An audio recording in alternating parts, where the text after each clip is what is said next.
Hello বন্ধুরা, আজকের গল্পটা শুধু একটা কাহিনী নয়, এটা এমন এক স্বপ্নের গল্প যা বদলে দিয়েছিল পুরো একটা রাজ্যের ভাগ্য। অনেক অনেক বছর আগের কথা, দূর খোরাসান অঞ্চলে থাকতেন এক বৃদ্ধা নারী। দারিদ্র্যই ছিল তার নিত্যসঙ্গী। তার পৃথিবীতে একটাই সম্বল, তার একমাত্র ছেলে তারিক। তারিক দেখতে ছিল একেবারেই সাধারণ, কিন্তু তার কোমরে সব সময় ঝুলে থাকত এক অদ্ভুত তলোয়ার।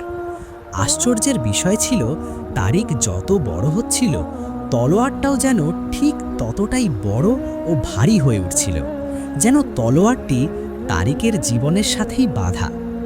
স্বপ্নের শুরু। এক রাতে তারিক একটি অদ্ভুত স্বপ্ন দেখল। স্বপ্নটি এতটাই স্পষ্ট ছিল যে ঘুম ভেঙে গেলেও দৃশ্যগুলো তার চোখে লেগে রইল। পরের রাতেও সে একই স্বপ্ন দেখল, তৃতীয় রাতেও একই স্বপ্ন। তখন তারিক বুঝে গেল এটা কোনো সাধারণ স্বপ্ন নয়, এর পেছনে নিশ্চয়ই কোনো গভীর অর্থ আছে। সে সিদ্ধান্ত নিল, যতক্ষণ না স্বপ্নের অর্থ পরিষ্কার হচ্ছে ততক্ষণ সে এই স্বপ্নের কথা কাউকে বলবে না। তারিকের মুখে অদ্ভুত এক আত্মবিশ্বাস আর আনন্দ দেখে তার মা প্রশ্ন করলেন, বাবা, আজকাল তোকে খুব খুশি দেখাচ্ছে, কোনো সুখবর আছে? তারিক উত্তর দিল, মা, আমি একটা স্বপ্ন দেখেছি, কিন্তু আমি সেটা কাউকে বলতে পারবো না। মা প্রথমে নরমভাবে অনুরোধ করলেন, তারপর রাগ, তারপর জোর, কিন্তু তারিক নীরবই রইল। শেষ পর্যন্ত রাগের মাথায় মা তাকে মারধর শুরু করলেন। ঠিক সেই সময়ে শহরের কাজী ওই পথ দিয়ে যাচ্ছিলেন।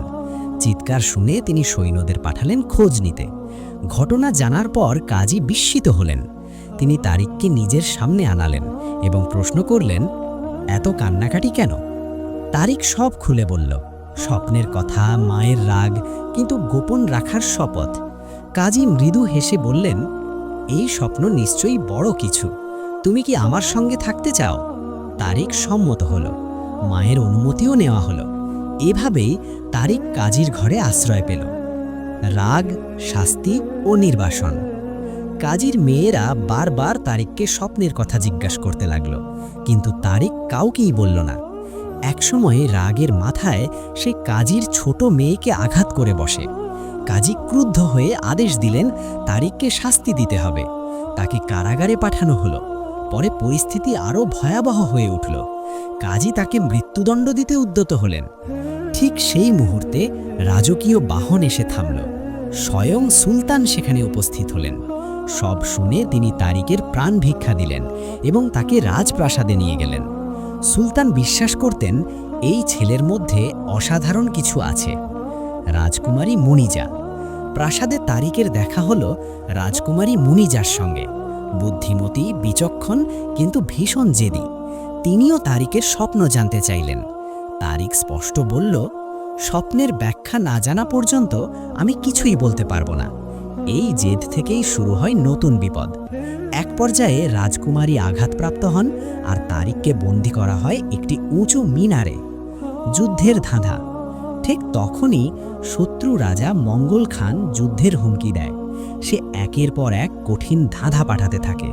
3টি লাঠি, 3টি মুরগির বাচ্চা, সব সমস্যার সমাধান দেয় তারিক, কিন্তু আড়াল থেকে।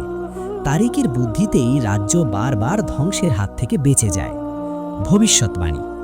মঙ্গল খানের এক জাদুকর খালা ভবিষ্যৎবাণী করে, এই যুবক বেঁচে থাকলে একদিন সিংহাসনে বসবে। তারিককে হত্যা করার ষড়যন্ত্র শুরু হয়। তলোয়ারের রহস্য। শেষ পর্যন্ত তারিক নিজেই মঙ্গল খানের প্রাসাদে যায়। সেখানে প্রকাশ পায় তার তলোয়ারের আসল শক্তি। সেই তলোয়ার শুধু অস্ত্র নয়, সে ন্যায়ের প্রতীক। প্রিয় বন্ধুরা, আশা করি এই ভিডিওটি আপনাদের পছন্দ হয়েছে। যদি ভিডিওটি ভালো লেগে থাকে তবে কমেন্টে নিজের মতামত অবশ্যই জানাবেন। আমাদের চ্যানেলটি সাবস্ক্রাইব করে দেবেন। ভিডিওটি দেখার জন্য অনেক অনেক ধন্যবাদ।